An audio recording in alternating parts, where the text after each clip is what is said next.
18 horas. Notícias de Manaus, Amazonas, Brasil e do mundo. Agora na Mix. Muito bem, 6 horas em ponto em Manaus. Boa noite pra você em 100,7. Boa noite pra você na sintonia certa. Mix FM 100,7, a frequência certa da notícia, hein? Segunda-feira, hoje, começamos mais uma semana, hein? Juntos no melhor mix até às 7 da noite. O melhor mix do Brasil, hein? Vamos aí, até às 7, o programa 18 horas. Carlos Júnior, Cid Soares, e hoje temos a presença de Nathalie Moraes. Tudo bem, Nathalie? Vamos começar juntos essa semana, não é isso? Boa noite. Boa noite, Carlos Júnior. Boa noite, Cid Soares, Paulo Castro, Emi Luciano, que também já está por aqui. Claro, boa noite aos nossos ouvintes. Para mim é um prazer imenso iniciar a semana, claro, ao lado de pessoas como todos vocês. Olha, muito obrigado. E a gente manda já um abraço, Cid, né? Do Cid também? Claro, seu Zé. Então, mandar um beijo pra Karime, né? Que hoje tá meio dodói, então... Karime hoje descansa, gatinha. Melhoras pra você. Karime tá dando um tempo hoje. Paulo Castro, boa noite. Boa noite, Carlão. Tudo certo, tudo pronto para o Cid programa. Emi Luciano. Muito obrigado. Nathalie Moraes. Boa noite. Emi Luciano traz novidades na Mix, Muitas não é isso, novidades, Emi isso Luciano? mesmo. Amanhã estreia Olha aí. o Quiz da Mix. Muitos prêmios a partir das 19h30. Muita gente pergunta, como é que eu participo? Eu já ia te fazer essa Pois pergunta é. agora. Como é que vai funcionar Aí- esse quiz? Quem pode Essa é a participar? pergunta. Aí o pessoal pergunta, é pela rádio? Como é que é? E é o seguinte, gente, é no canal da Rádio Mix, no aplicativo Humano. Então, pra participar, você tem que baixar, fazer o download, aplicativo Humano, dentro do app. Tem o canal da Rádio Mix aí, de segunda a quarta, vai ter o programa ao vivo, eu vou entrar lá, fazer perguntas, você vai responder e todo dia vai ser 10 prêmios diferentes. Olha aí, Ó, cara. vai ter ingresso de cinema, vai ter ingresso pra show, vai ter vale pizza, vale hambúrguer, camiseta, muitos prêmios, vai ser muito legal. Começa Interessante. amanhã, hein? De segunda a quarta, Segunda a a partir de quarta, que horas? a partir às 19h30. Olha, então, acabou 18 horas, continua no aplicativo, no Supermano, que às 19h30 começa o quiz da Mix, Isso né, mesmo, Luciano? amanhã Uma nova começa. opção pra você. Pronto. Bacana, 6 horas e 2 minutos em Manaus, hoje em 20 de janeiro de 2020, segunda-feira. E até aqui tudo bem, né, Paulo Castro? Tudo tranquilo, certo, Carlão. tudo E, ó, tranquilo. daqui a pouco uma entrevista com o prefeito de Manaus, Olha Arthur aí. Vigil Neto. Tá confirmado. Já está nos estúdios. 6 horas e 2 minutos. Você está ouvindo 18 horas. Emi Luciano. Vamos lá, e a galera que tá no app, mano, o melhor app do Brasil, tá concorrendo a ingressos pro El Chan. Olha aí. Então essa semana a gente vai ralar muito Tchan ainda. Tá Olha bom? só, Até é- sexta-feira é nóis. Valeu, Emi Luciano. 18 horas. Olha só, hoje, 20 de janeiro, é dia de São Sebastião, né? Que é o padroeiro dos arqueiros, soldados da infantaria, dos atletas, santo protetor contra a peste, olha aí, desastres e padroeiro também da cidade do Rio de Janeiro. Dia de festa na Igreja Católica e na Ubanda, onde São Sebastião tem o nome de Oxóssi. E olha, quem está passando pelo centro de Manaus, muita atenção, porque a procissão de São Sebastião está passando ali pelas imediações da Samel agora, não está ali por perto da Samel. Tá. Então o trânsito está meio complicadinho por ali. A gente sabe também que esse evento no Rio de Janeiro é inflamadíssimo, né? E tá precisando mesmo. São Sebastião tinha que parar lá naquela hora, né, meu? Que lá a água tá um veneno, meu amigo, no Rio. Mas enfim, São Sebastião é também padroeiro dos municípios amazonenses de Atalaia do Norte, Olha aí. Capiranga, São Sebastião do Atumã, onde hoje é feriado, né? Assim como no Rio. Portanto, Cidão, olha só, São Sebastião foi um ícone de várias expressões artísticas. Ele foi tema de pintores aí da Renascença, viu? Olha, eu não sabia disso.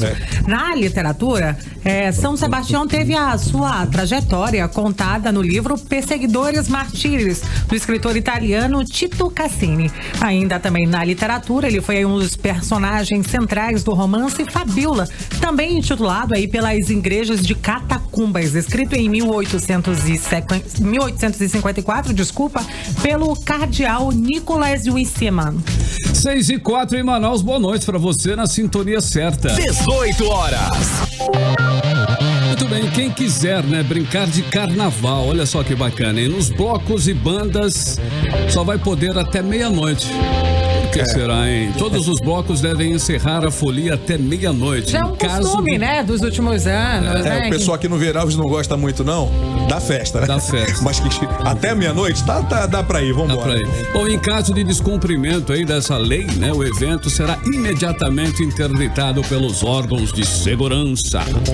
Carlão, o acordo foi fechado aí entre os representantes de blocos e bandas de carnaval aqui de Manaus com a cúpula da segurança pública aqui do estado, viu? Portanto, o objetivo é reduzir mesmo, controlar a violência na capital, que chegou a níveis absurdos e insuportáveis nesses 19 primeiros dias do ano, e foram aí 81 mortes, né, contabilizadas, são violentas, mortes violentas, em apenas 19 dias, um recorde triste para o nosso estado. Então tá aí, até meia-noite para você brincar de carnaval aí, principalmente nos bairros, né, nessas regiões aí, onde a população realmente sofre bastante quando vai noite adentro, 6h05. Cidades. Bom, e após a avaliação médica, crianças cardiopatas com viagens previstas para realizar cirurgias no Hospital Base de São José do Rio Preto, no interior paulista, esta semana não puderam embarcar. É isso mesmo, Carlão. Esses pacientes, eles não têm condições clínicas para enfrentar uma viagem de avião. Nós vamos conferir um pouco mais de detalhes na matéria da repórter Júlia Gomes. Mesmo com a determinação da Justiça Federal para que o governo do Amazonas adotasse medidas emergenciais para garantir atendimento no Hospital Francisca Mendes, que é referência no estado no tratamento cardiovascular, o governo anunciou que ainda essa semana pacientes seriam encaminhados para realizar cirurgias em São Paulo.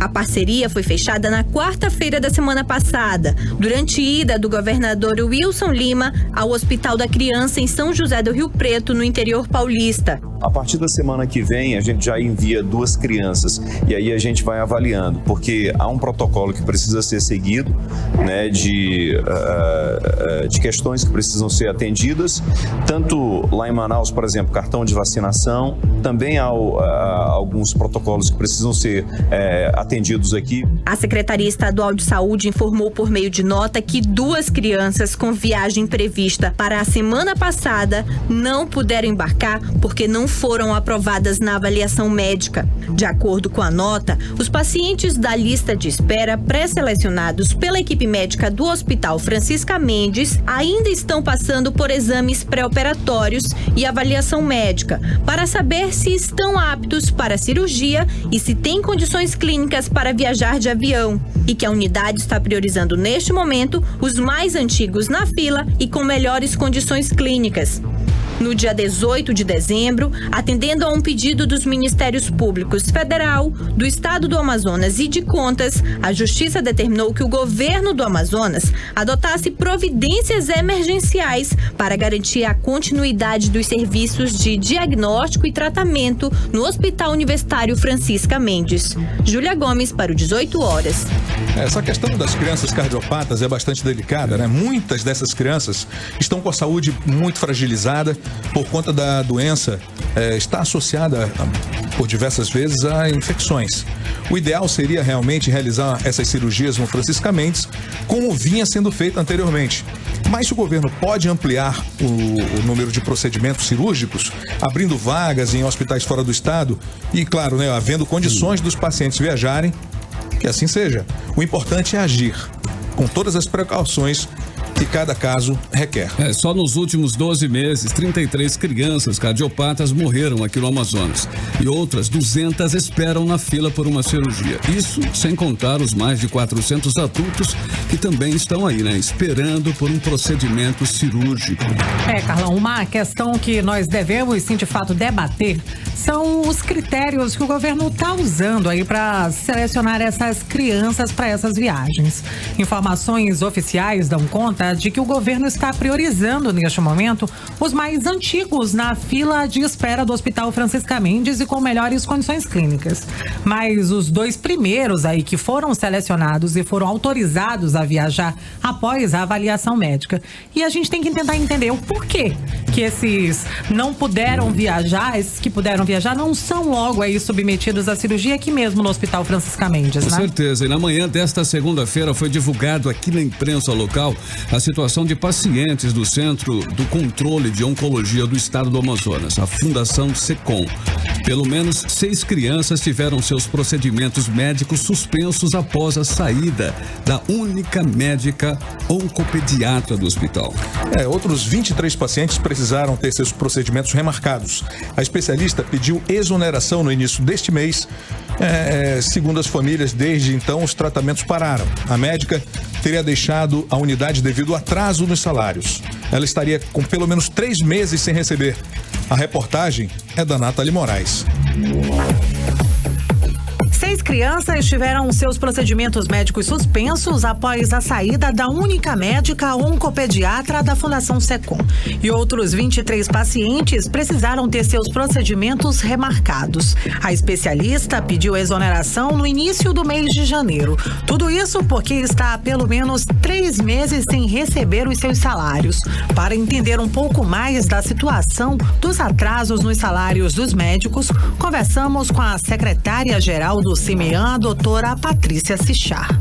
Hoje nós temos as sociedades em atraso há mais de 3 meses referente a essa competência deste governo, e nós temos 2 competências em aberto referentes a governos anteriores. Ou seja, ninguém em sã consciência consegue trabalhar com o governo do estado nos devendo 5 meses. Então, o que aconteceu agora na Fundação SECOM da colega se demitir, nada mais é do que o atraso do pagamento que o estado vem tratando com os profissionais. E além de ele tratar dessa forma os profissionais, ele não está tratando a população como deveria, com falta de insumos. Nós estamos vendo os nossos cardiopatas morrerem. Uma das crianças divulgadas na matéria de hoje é a pequena Maria Júlia, que está internada há quase 1 mês na Fundação SECOM. Sem tratamento no hospital, com a saída da médica, ela conseguiu uma vaga em um hospital no estado vizinho, em Belém. Apesar de ter conseguido a vaga, os parentes informaram que a Secretaria de Estado de Saúde aqui do Amazonas disse que não pode fazer o transporte da menina. Vale lembrar que a Fundação SECOM é um hospital de referência no tratamento de câncer e atende pacientes de toda a região norte. Nathalie Moraes para o 18 horas. Bom, e o secretário de Saúde, Rodrigo Tobias, informou por meio de nota que o governo fará o transporte aéreo da paciente Maria Júlia para Belém, no dia 23, na próxima quarta-feira. Também por meio de nota, a Fundação SECOM informou que em reunião com a Suzan e a Fundação, uma proposta foi feita e a médica aceitou ficar e retomar o atendimento aos pacientes no SECOM a partir de hoje, graças a Deus. E uma boa notícia na área da saúde é que o Amazonas conseguiu habilitar novos leitos e serviços, junto ao Ministério da Saúde, o que resultará no reforço de R$6.700.000 por ano, olha aí, para o financiamento da saúde aqui no nosso estado. Conforme a portaria ministerial publicada em dezembro, somente para os 40 leitos de UTI reativados no Hospital e Pronto-Socorro da Zona Norte, Delfim Aziz, em abril, estão sendo destinados aí mais de R$5 milhões, felizmente. Economia. Muito bem, a alíquota do IPI de concentrados de bebidas do Polo Industrial de Manaus deve ser fixada em 8%, de acordo com o superintendente da SUFRAMA. Alfredo Menezes viajou para Brasília na semana passada para tratar do imposto sobre produtos industrializados. Detalhes você confere na reportagem de Odineia Araújo. Após reunião em Brasília, o superintendente da SUFRAMA, Coronel Alfredo Menezes, garantiu que o presidente Jair Bolsonaro vai manter o compromisso com a Zona Franca e o valor do imposto vai ser fixado em 8%, como era esperado. Eu quero tranquilizar a todos que o presidente, em conversa com o ministro da Economia, coroou praticamente hoje à tarde um trabalho que nós estávamos desenvolvendo, SUFRAMA, Ministério da Economia, por meio da CPEC e também da ABIR, com relação aos concentrados em que o presidente vai assinar o decreto, onde vai trazer melhores opções para a nossa região e também para todo o Brasil. Na quinta-feira passada, o presidente Jair Bolsonaro afirmou que ia reduzir para 4% 4% o imposto sobre produto industrializado do concentrado de xarope de refrigerantes produzidos na Zona Franca de Manaus. O anúncio causou alvoroço no Amazonas porque a redução de 8% para 4% poderia intervir diretamente na economia do estado com a saída de grandes empresas como a própria Coca-Cola. Em reunião com o superintendente da Suframa, o presidente Bolsonaro informou que o IPI vai ficar em 8%. O decreto deve ser assinado esta semana, segundo o Coronel Menezes. O superintendente também anunciou mais uma possível vinda de Jair Bolsonaro a Manaus. Ele deverá assinar este decreto até o início da semana que vem. Então estamos muito contentes com o compromisso e o comprometimento do nosso presidente com todo o nosso polo Suframa. Também conversamos com ele, deverá participar da primeira reunião do CAIS, que será realizada no dia 20 de fevereiro. A previsão é que ao longo de 3 anos, o valor do imposto caia para 4%. Hoje no Amazonas, 12 municípios fornecem Guaraná para a Coca-Cola Brasil. Entre eles, Maués, Urucará, São Sebastião do Atumã, Boa Vista do Ramos, Coari e Apuí. São uma média de mais de 1.000 toneladas do fruto para a produção de refrigerantes e cerca de 7 mil empregos, segundo o governo do estado. Odinei Araújo para o 18 horas. Mix. Cidades. O substituto de Vicente Nogueira no comando da Secretaria de Educação e Desporto, SEDUC, que anunciou que deixa o cargo em fevereiro, ainda não foi decidido pelo governador Wilson Lima. 2 nomes disputam cargo: o Luiz Fabian e Raimundo Barradas, ambos atuais secretários adjuntos da SEDUC. Vamos aos detalhes com o repórter Azaf Augusto. Depois de passar 4 meses à frente da Secretaria de Estado da Educação, SEDUC, Vicente Nogueira vai deixar o cargo. A informação foi confirmada pelo 18 Horas com o secretário, que não quis gravar entrevista, mas disse que já tinha planos de morar em Portugal com a família, mesmo antes de ser convidado para assumir a pasta. Vicente disse ainda que chegou na secretaria em um momento de crise e sai deixando a SEDUC, segundo ele, com a casa arrumada e com o ano letivo iniciando de forma tranquila, mesmo com muitos pais de alunos relatando problemas no acesso ao site de matrículas da SEDUC. Ele foi nomeado pelo governador Wilson Lima em setembro de 2019, depois que o ex-secretário Luiz Castro pediu para ser exonerado do cargo, em meio a denúncias de pagamentos de propina para manter contratos na SEDUC, principalmente no caso Dantas. Vicente preferiu não adiantar quem seria o seu substituto, mas deu pistas de que o escolhido vai ser alguém que já atua na SEDUC, que, de acordo com ele, tem um quadro de pessoas qualificadas. Um nome que está sendo divulgado como possível substituto é o do secretário executivo adjunto pedagógico da SEDUC, Raimundo Barradas. A data para exoneração de Nogueira ainda não foi definida, assim como a data de nomeação do novo secretário. Azaf Augusto para o 18 Horas. 18 horas. Bom, a explosão da violência no Amazonas bate recorde de assassinatos no início deste ano. Em apenas 19 dias deste primeiro mês do ano, já foram registradas 81 mortes violentas, superior ao número contabilizado em todo o mês de janeiro de 2019, no ano passado, quando morreram 73 pessoas. Carlão, infelizmente aí mesmo com toda essa onda de violência que se espalha também nos municípios do interior aqui do estado, inclusive com casos de lixamento, o secretário de Segurança aqui, o secretário da SSP, o Loismar Bonates, garante que o estado tem total controle dessa situação, viu? Tomara, né? 6 horas e 18 minutos em Manaus. Boa noite pra você na sintonia certa, o melhor mix do Brasil. 18 horas. Muito bem, Hide é o primeiro single do álbum My Own Way, né, de Jay Sean. A música foi escrita pelo próprio Jay e também pelo Alan Sampson e foi lançada em 21 de janeiro de 2018. Bacana, né? Carlão, em 2019, uma versão remixada aí foi oficialmente lançada e se tornou um sucesso viral aí no aplicativo TikTok. Pegou, né? A música também foi o número 1 na Irlanda e também na Austrália aí, viu? Ela chegou no top 3 lá por lá. No UK Singles Chart. É o seguinte, Ride It é um sucesso que já alcançou ótimas posições em várias paradas musicais, né, pelo mundo todo. Sim. E agora aqui, na Rádio Mix, você vai ouvir o Jay Sean e a versão remixada pelo DJ Haggard, Ride It. Vai lá, Carlão. Playlist 18 horas. Beleza, 6 horas e 22 minutos em Manaus. Aí a primeira da playlist de hoje em 100,7. Você conferiu aí o Regard, a música Ride It, né? Que foi o primeiro single aí do álbum My Way, com a participação aí do Jay Sean. Agora 6 horas e 22 minutos em Manaus. Boa noite pra você em 100,7 aí na sintonia certa. 18 horas. Carlão, como nós mostramos agora há pouco, só fazendo uma correção, viu? A médica oncopediatra, ela não é terceirizada. Ela é servidora concursada do Estado e pediu a exoneração. Todos os servidores aí, segundo a SECOM, estão recebendo em dia.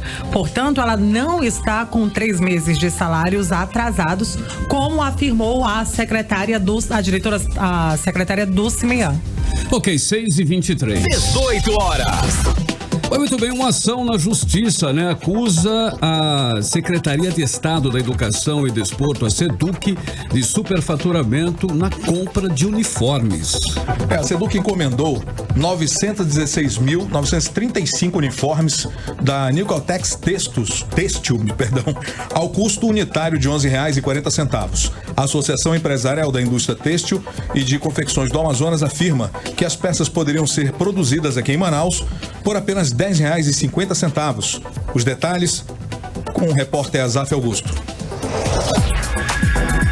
A Secretaria de Estado da Educação, SEDUC, está sendo acusada na Justiça de ilegalidade na compra de uniformes escolares para alunos da rede pública estadual. A ação diz que a SEDUC encomendou 916.935 uniformes da empresa Newcotex Têxtil ao custo unitário de R$ 11,40 e que a Associação Empresarial da Indústria Têxtil e de Confecções do Amazonas afirma que as peças poderiam ser produzidas ao custo médio de R$ 10,50, o que levaria a um superfaturamento de mais de R$ 825 mil. A notícia crime foi ingressada no Ministério Público do Amazonas pelo deputado Dermilson Chagas, que disse ver suspeita no fato da SEDUC ter fechado o pedido com uma empresa que está fora do Amazonas, já que a Newcotex possui sede em Blumenau, Santa Catarina, e em Campo Grande, Mato Grosso do Sul. Olha, a razão da gente ter entrado na justiça são várias, e uma delas é o sobrepreço que existe no fardamento. Em conversa com a presidente da Associação das Confecções e Têxtil, a Kelly, ela disse que produziria em Manaus mais barato esse fardamento. Isso ia gerar emprego em Manaus, ia pagar mais imposto, recolher mais imposto na nossa cidade. O segundo fato são as inúmeras denúncias que tem, por exemplo, no CAD, que já foi condenada essa empresa por formação de cartel.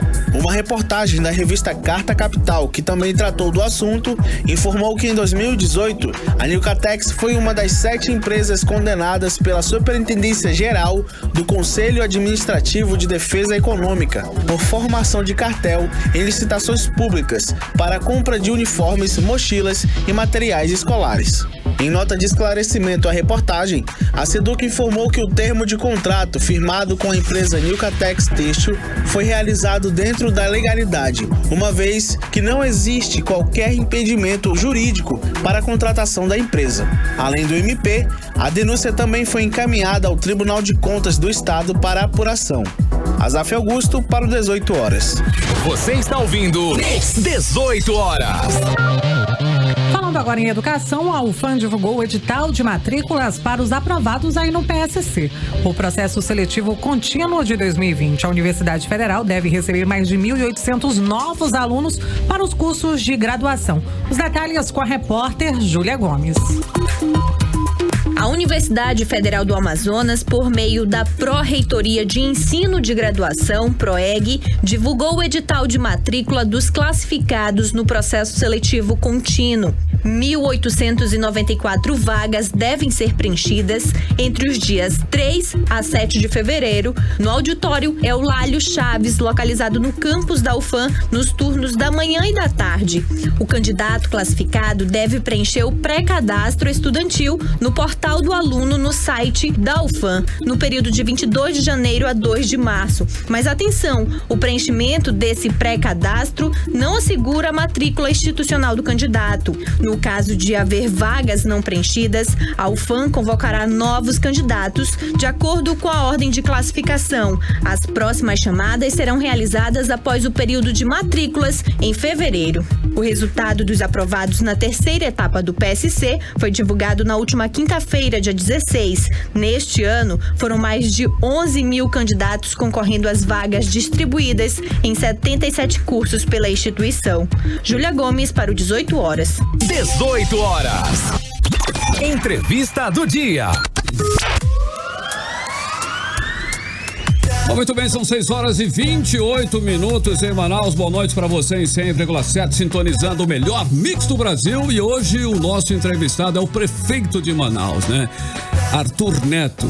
Ele está no último ano de seu terceiro mandato na prefeitura e vai conversar conosco hoje sobre o que está programado, projetado para este ano para a cidade de Manaus. Senhor prefeito Arthur Neto, seja muito bem-vindo ao programa 18 horas aqui na Rádio Mix. Boa noite. Boa noite, prazer é meu. Obrigado, Paulo. Obrigado você. Maravilha. Já está sempre comigo. Meu querido.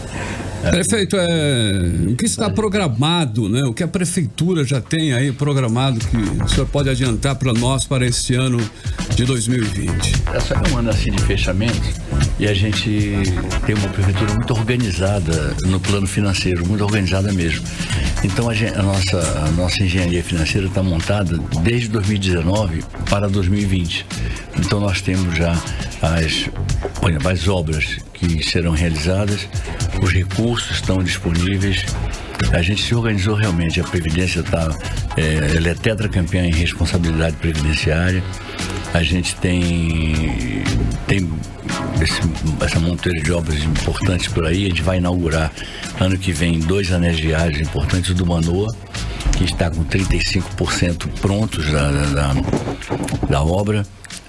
As fundações demoraram muito e começou um pouco depois, mas o anel viário da Constantino, que também será entregue neste ano, obviamente, ele tem 70% já concluídos. E ele é uma obra que vai qualificar muito Manaus, porque ele tem frentes pela Constantino Neri, pela Pará, pela João Valério, e a partir daí se distribui o trânsito de uma outra forma. Tem elevador para levar o passageiro para a parte de cima e também, obviamente, para a parte de baixo. São obras importantes. A gente tem novidades, como por exemplo nós estamos apresentando o que a gente entende que é a escola que Manaus vai adotar daqui para frente. Os nossos CIMES são os nossos é um CIMEI no mesmo prédio que uma EMF, que é uma escola de ensino fundamental. CIMEI para criança, cabe cerca de 400 crianças em cada um, e nós vamos fazer 5 ou 6 conjuntos e vamos deixar uns 5 ou 6 para a sucessora ou o sucessor continuarem esse trabalho. Mas é assim, na EMF, no ensino fundamental, vamos ter, assim, talvez espaço no rodízio para até 1.600 alunos. Agora é uma escola que eu digo a vocês, sabe, Paulo, com muita alegria e até com emoção. Eu não deixo de me emocionar quando eu falo nesse assunto, porque eu sou assim um filho da classe média. Estudei numa bela escola pública de Manaus, quando o ensino público era muito bom, mas era elitizado, era para poucos. Havia uma taxa de analfabetismo muito grande. Quando eu era criança era assim. E eu tive que fazer vestibular para o exame de admissão. E era uma coisa muito dura e muito boa. Depois eu fui para o Rio, quando meu pai se elegeu deputado, a capital ainda era lá. E lá no Rio de Janeiro, eu fui para uma daquelas que minha mãe e meu pai selecionaram lá, viram que o Mélio Souza, né, que não existe mais, era uma das 3 melhores escolas do Rio. Era o André, o Mélio Souza de escola privada, né? E tinha o Dom Pedro, tinha uma escola pública fantástica, enfim. Mas o fato é que eu nunca estudei numa escola, nem mesmo quando eu, no Rio Branco, quando eu me preparava para a diplomacia, que tivesse as instalações que tem essas que nós estamos fazendo para as pessoas mais necessitadas de Manaus. Eu digo Esse assim, ano serão 5 prefeitos. 5 conjuntos. Pelo que menos é 5. cidade? É assim, olha, Jorge Teixeira, na rua Mutum de Penacho, Distrito Industrial 2, na rua Prímula, Gilberto Mestrinho, na rua dos Açaizeiros, tudo na Zona Leste, Lago Azul, na Avenida Comendador José Cruz, e Novo Aleixo, na rua Davi Campes, na Zona Norte. Então, e o que nós estamos fazendo? Eu peço aos empreiteiros que nessas obras eles contratem o máximo de pessoas da área, porque aí que eu costumo me engajar um pouquinho, me emocionar um pouco, porque a gente tem aquela velha história. Tem uma música, não sei se é Zé Ramalho, mas tem uma do Chico Buarque, que fala do Pedro Pedreiro, Chico Buarque, né? Ele faz o prédio luxuoso, mas não mora dentro. Ele constrói o hotel luxuoso, mas ele não se hospeda nele. Ele faz um restaurante de luxo, mas ele não come lá. Então, do jeito que a gente está trabalhando, ele vai matricular seus filhos nas escolas que serão reconhecidas, não tenho dúvida disso, como as melhores escolas públicas do país. E, sem dúvida, melhores que todas as escolas privadas daqui do nosso estado. E isso toca, deixa eu só concluir assim, isso toca pelo seguinte, porque o filho dele vai estudar lá. Ele fez uma coisa por causa do salário, é o emprego dele, é o trabalho dele, mas ele estava acostumado a fazer para os outros. Agora ele está fazendo uma coisa que também é para ele. É para o futuro dele, futuro de sua família, enfim. Olha, um dos pontos que o senhor sempre destaca é a situação financeira da prefeitura, considerada uma das melhores do país. Isso, inclusive, permitiu que o senhor antecipasse os salários de dezembro e agora o de janeiro. O que foi feito de fato nessa área? Simplesmente foi assim, nós fizemos 8 rodadas de enxugamento de despesa de custeio. Que o objetivo do bom gestor deve ser poupar no custeio para fazer sobrar dinheiro para o investimento. E a gente pega e diz, olha, sabe a erva daninha? A erva daninha cresce muito mais rápido do que uma árvore frutífera, né? Então, o custeio, você não pode dizer assim, acabei com o problema do custeio elevado. Porque quando você acaba o trabalho, imediatamente começam algumas forças ocultas a se mexer para que o custeio suba outra vez. Então, você tem que cortar, decepar, outra vez para você poder manter a perspectiva de investimentos em alta, né? E nós fizemos isso e temos feito isso com muito cuidado. A gente sabe que tipo inflação. Inflação está controlada, mas não dá para dizer acabei com a inflação. Não dá. A inflação volta. Ela está em mãos seguras. Eu estou achando que ela não está em mãos erradas do ponto de vista do combate à inflação. Mas ela volta. Teve então um trabalho de crescimento de arrecadação e redução de despesas de custeio? A gente teve, assim, redução de custeio muito pesadamente quando estava no auge da crise econômica. Foi a pior crise que o Brasil já enfrentou e a pior que a Zona Franca, que sofre 2 vezes. Sofre porque o nosso pessoal aqui perde poder de compra. E sofre porque ela vende para os brasileiros que perderam poder de compra. Então, foi um flagelo que na Zona Franca a gente viu momentos assim gravíssimos que continuam complicados. A situação ainda não está descomplicada, mas já aliviou bastante. Já aliviou um pouco. Então, quando a arrecadação sobe, eu não aumento o custeio. Aí que tá, eu digo, a arrecadação sobe, não quer dizer que por isso vai ter farra. A gente controla para valer, com mão de ferro, o aumento do custeio. Por quê? Porque o que eu quero é sobra para o investimento. Então, a gente procura estar sempre vigilante nisso. Eu não sei se essa 8ª sessão de corte de desgaste de custeio se vai ser a última do meu governo, não sei. Mas eu sei que ela vai ser feita porque a gente quer enxugar mais ainda e aproveitar a perspectiva que a gente tem de talvez 1 bilhão e 400 milhões de reais a mais de arrecadação em função de uma certa reação que a economia está demonstrando.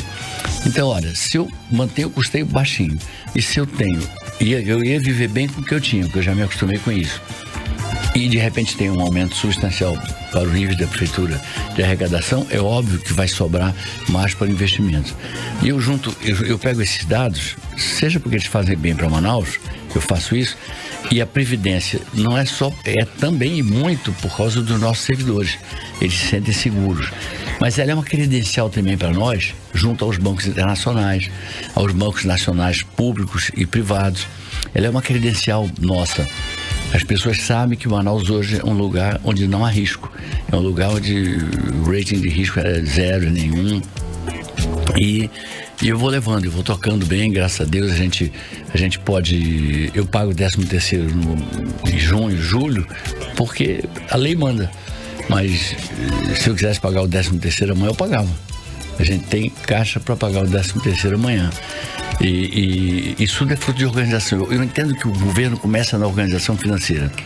Ele passa pelo enxugamento da máquina, passa por um modelo de gestão que envolve metas.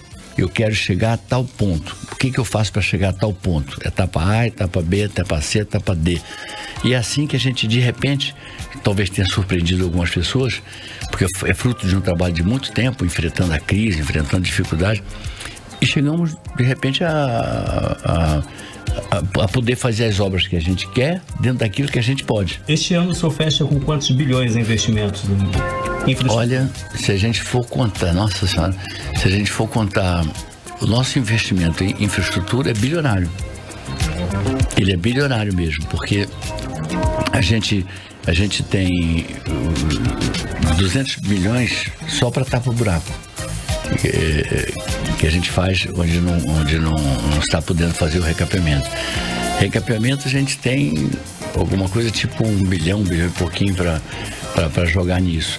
Aí temos parceiros preciosos, Caixa Econômica, Banco do Brasil, nós temos Bradesco, nós temos uma disputa por um espaço que tem, porque eu tenho assim, do tamanho de uma folha de papel, é a minha capacidade de pagamento. Aí menor um pouquinho é a minha capacidade de tomar empréstimos, que aumentou bastante. Agora, bem menor do que isso, lá no, tipo assim, 1/4 da folha de papel, isso aqui, é a capacidade que eu tenho de receber esses empréstimos. Porque se eu recebesse tudo, daria numa coisa irresponsável. Inviabilizava. Então, eu estou limitado a isso aqui. Então, isso aqui é bom, porque é mais ou menos assim, quando a gente está terminando um empréstimo, a gente está fazendo um outro. E são empréstimos bons, seja os que eu recebi de antecessores, seja os que eu estou fazendo. E aí, Paulinho, a gente trabalha com muita tranquilidade porque a gente planeja. Acho que o planejamento é essencial. E nós temos um programa que a gente segue à risca, que é o Manaus 2030, o primeiro planejamento estratégico que já se fez. Então, a gente tem o livrinho na mão e a gente vai seguindo aquilo ali. E a gente espera que minha sucessora ou meu sucessor, o eleito, a eleita, eles possam, ele ou ela, possam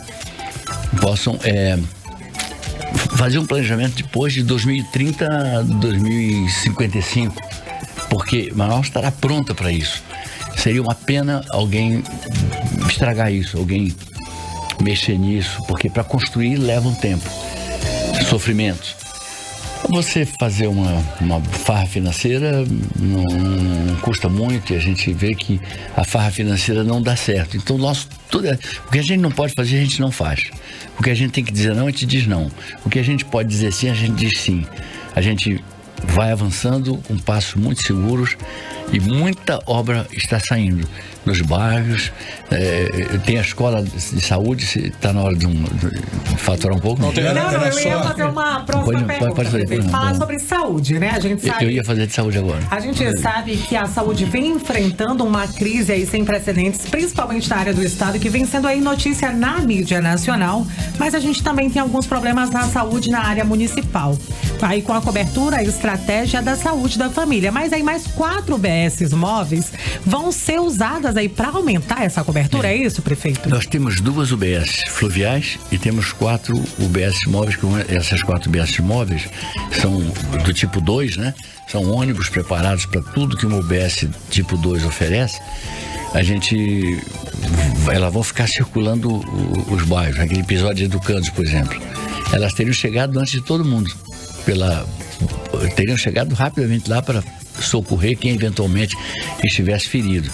Agora, nós temos a Escola Nacional de Saúde, que não custa para nós quase nada. 80% é financiamento do Sistema Único de Saúde e 20% financiamento nosso. É uma coisa maravilhosa. E a gente está pagando R$11 mil para médicos se especializarem, fazendo residência lá.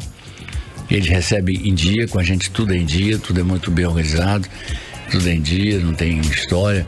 Eu acho que pessoal é sagrado, né? Eu não posso brincar com nada que eu contrato. Então, se eu contrato é porque eu tenho que pagar, é uma questão ética, é uma questão de honra mesmo. Aí nós pegamos esses médicos, fazem o papel do médico da família. Foi uma coisa assim que lá atrás, bem lá atrás, no governo do prefeito Alfredo Nascimento, ele fez muito isso. Teve o doutor Arnoldo, fez muito isso, foi uma coisa boa. Aí eram umas casinhas de saúde pequenas. Essas UBS menores, Paulo, eu estou começando a reinaugurá-las. Eu fiz um acerto com o pessoal da PPP, a gente andava assim meio sem se entender, se entendeu, e agora nós estamos inaugurando. São 68 UBS pequenas. Essas serão sustentadas pura e simplesmente pelo dinheiro do orçamento, porque o SUS não paga mais as UBS menores. Mas nós temos algumas UBS mais que serão financiadas também pelo SUS. E eu posso falar o seguinte, que nós temos ainda o que avançar, mas nós não vivemos uma situação de crise. Não vivemos uma situação de crise na saúde do município. A nossa crise é que o problema, e que pode parecer uma crise, é que na cabeça do povo misturam muito, né? A saúde está ruim porque não tem não sei o que no hospital tal, mas o hospital não é meu. O hospital é do Estado, enfim, não é meu. E também a gente constata uma coisa grave, a gente tem que mandar para onde? Manda para o Estado. Aí vão ser capazes, estão prontos hoje para dar conta desse recado, porque o meu trabalho é assistência básica de saúde. Essa está sendo feita do melhor jeito. A gente pretende deixar, se a gente levar em conta que a gente tem 25% de planos de saúde, gente que não precisa da assistência básica, a minha loucura é me aproximar de 75 o mais possível, porque me aproximar de 75 com mais 25 eu fico perto de 100. Perto de entregar com cobertura de 100%. Eu sei que eu não chego a 75, eu acho difícil. Hoje chega o quê? 58, 59? A gente chega a gente vai passar de 60. É um bom número, né? Um bom número, 65 a gente chega a 90, enfim. Mas se tivesse descoberto, porque a ideia da Escola de Saúde Pública não é nossa. O Magaldi, que é um grande secretário, eu não sou muito a favor de você pegar um médico e dizer assim, você vai ser o secretário de saúde. Eu aprendi que você deve pegar um gestor, porque você está tirando um bom médico da sala de cirurgia, está tirando da clínica, e você não está com a garantia de que está botando um bom gestor, concorda? Então eu boto um bom gestor e os médicos ficam à vontade trabalhando naquilo que é a vocação deles, que todo médico geralmente o médico é vocacionado mesmo. Então o que eu faço? Eu estou muito, muito feliz com o fato de que a escola está dando uma cobertura ela acrescentou 12% da nossa cobertura básica. E eu lamento não ter tido a ideia antes, mas a ideia, para a gente não fazer aqui nada assim leviano, ela é uma ideia que o Magaldi copiou de Palmas, que cidadezinha pequena do Tocantins, capital do Tocantins, que já tem 100% de cobertura. 100% de cobertura. Muito bem, 6h46, nós estamos conversando com o prefeito de Manaus, Arthur Neto, aqui na Mix FM, o melhor mix do Brasil. Prefeito, a prefeitura, o senhor tem falado aí constantemente, agora na nossa entrevista, vem investindo forte na recuperação viária da cidade, não é isso? E é bem visível, inclusive, isso, né? A gente sente realmente no dia a dia isso. A meta de recapeamento, que é o tapa-buraco, foi atingida a meta ou vai ter que dobrar a meta, né? Como a gente O presidente disse que nós não temos meta, mas quando nós atingimos a meta, nós vamos dobrar a meta. Não, sabe que o tapa-buraco a gente pouco usou até agora, dos 200 milhões que nós reservamos, fora o dinheiro da Seminf, a gente praticamente ainda não fez grandes coisas. A gente fez muito, foi recapeamento mesmo. Tapa-buraco vai intensificar mais agora. E a gente quer entregar uma cidade com outra cara. Você veja só, Bola do Coroado. Aí a gente vai requalificar completamente a Rodrigo Otávio com concreto, porque ela aguenta um peso muito grande, ela é obrigada a aguentar um peso muito grande. Aí vai desaguar onde? Vai desaguar lá nas obras que nós estamos fazendo para a Suframa, na bola da Suframa. Dentro da Suframa, as obras estão correndo soltas, estão comendo soltas. E fora, nós temos o compromisso de chegar lá no Ceasa. A gente entra já na BR ali. E fica uma outra coisa. A gente tem feito muita ligação de bairro com bairro, tem usado um asfalto de primeira qualidade, primeiro nível, enfim. Nós estamos satisfeitos com o trabalho que estamos fazendo. É um trabalho que dá muita expectativa na gente. A gente sabe que o Manaus está melhorando e a gente sabe que o Manaus hoje é um case financeiro, é um case previdenciário, é um case de gestão.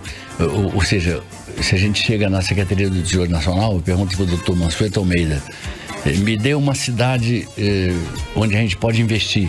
Eu duvido que ele não diga Manaus.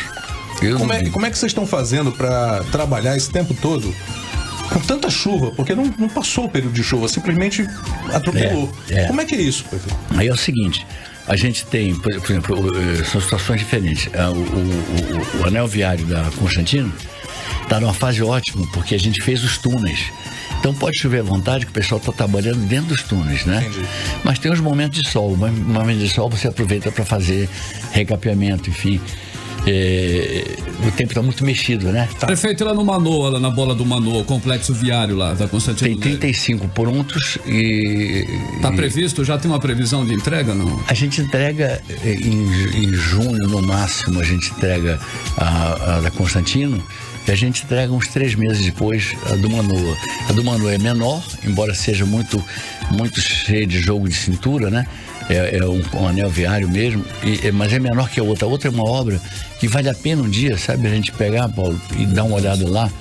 Porque 2 coisas que eu faria questão de mostrar para vocês: as escolas e mostrar o que a gente está fazendo nessas verdadeiras obras de arte que na engenharia eles chamam de obras de arte, não é nada assim vaidoso, não é que eles chamam de obra de arte. Nome técnico, né?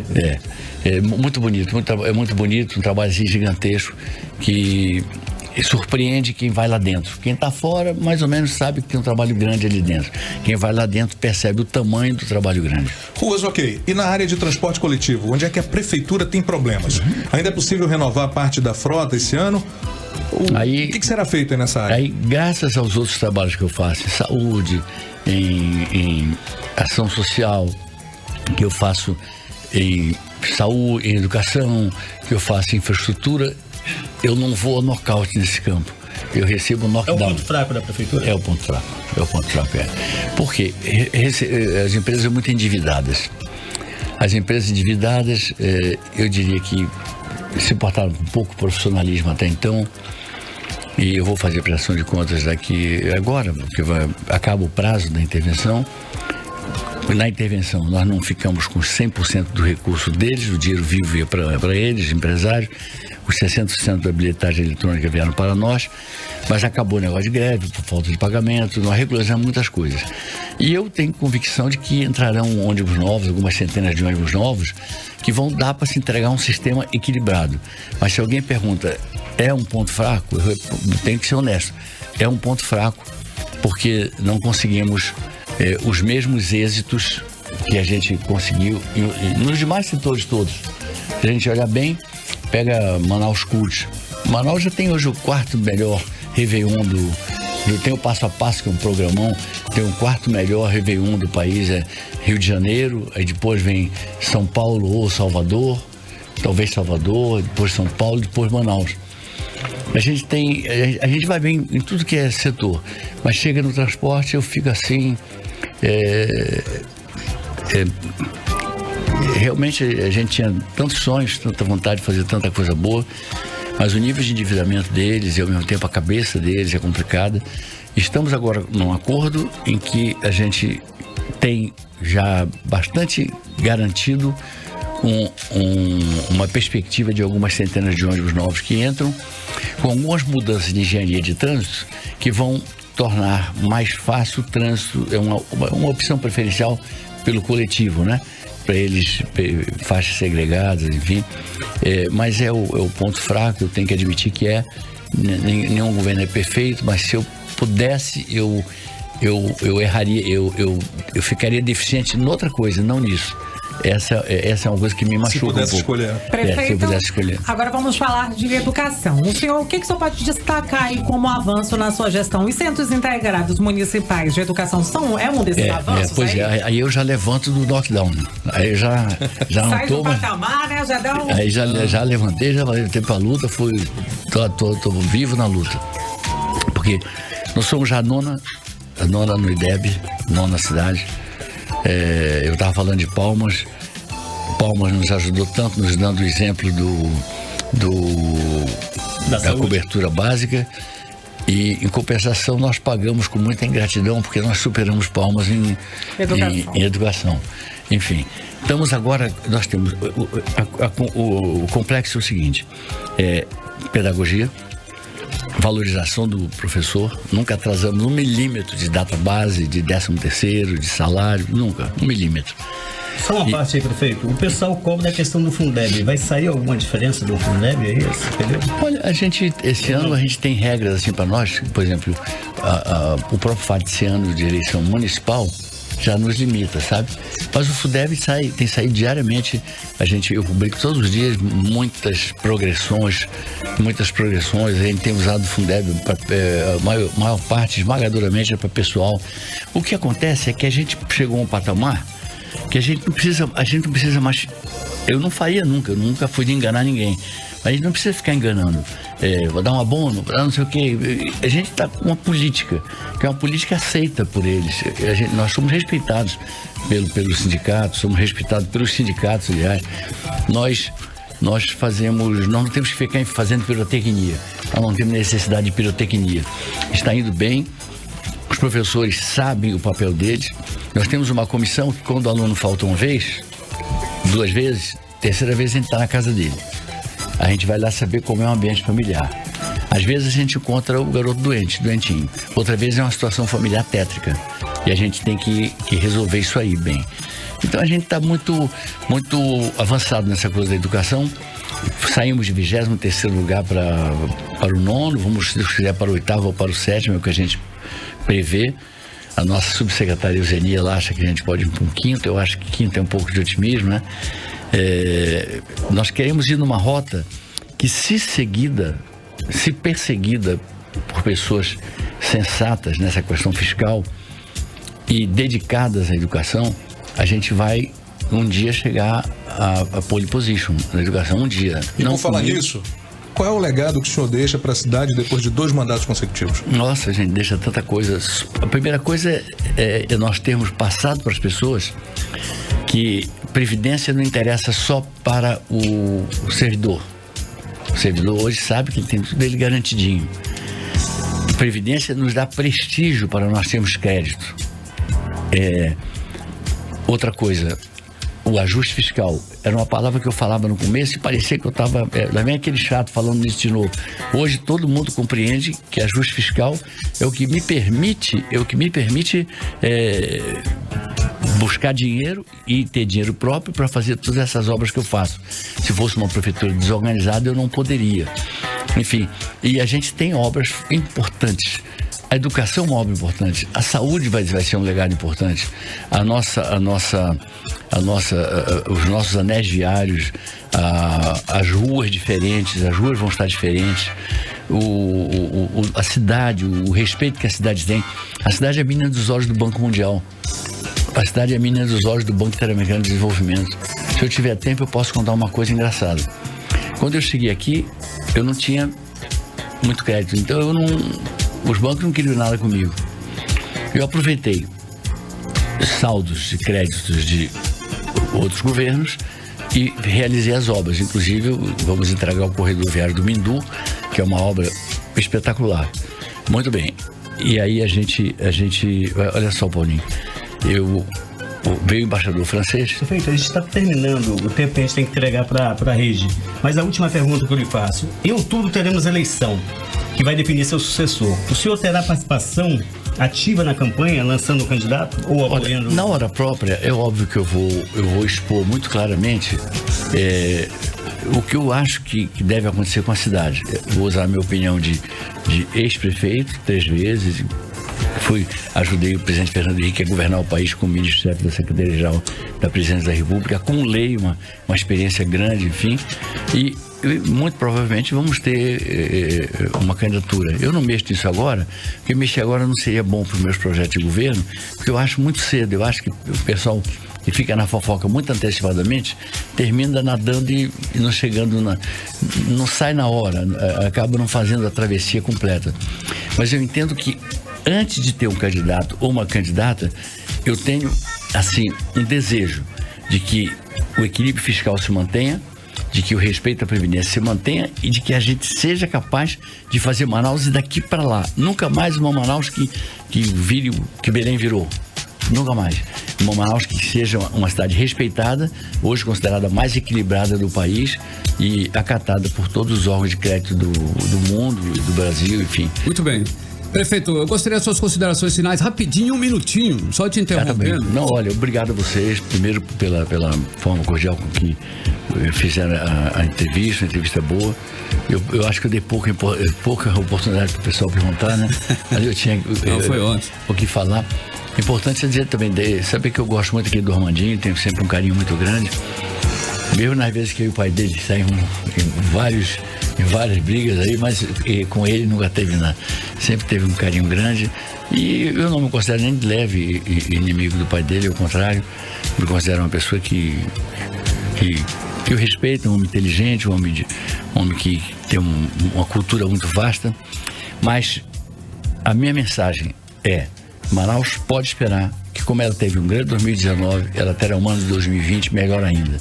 E a gente anuncia, por favor, que as pessoas todas sejam chamadas a aceitar que uma cidade, para ser uma cidade de verdade, ela tem que ser equilibrada financeiramente. Se ela não for, tudo que a gente está fazendo vai por águas abaixo rapidamente. Então eu acredito com otimismo que as pessoas vão seguir, vão aprofundar e vão melhorar aquilo que eu estou fazendo hoje.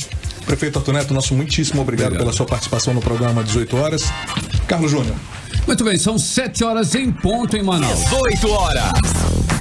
Tudo bem. Oi. Carlão, antes da gente finalizar, vamos pro resultado de promoção. Emi Luciano já tá por aqui. Quem é que vai ralar no tchan, Emi Luciano? Vamos lá, quem vai ralar o tchan é a Rosalvo Andrade, Antônio Júlio Santos e o Agnus Augusto. Amanhã tem mais, viu, galera? Muito bem, 7 em ponto. Boa noite pra você. Boa noite, meu querido prefeito Arthur Virgílio Neto, que esteve conversando conosco hoje aqui em entrevista exclusiva pra Mix, o melhor Mix do Brasil. Valeu, boa noite, até amanhã. 18 horas. Você ouviu? 18 horas. As notícias do Brasil e do mundo. De volta amanhã.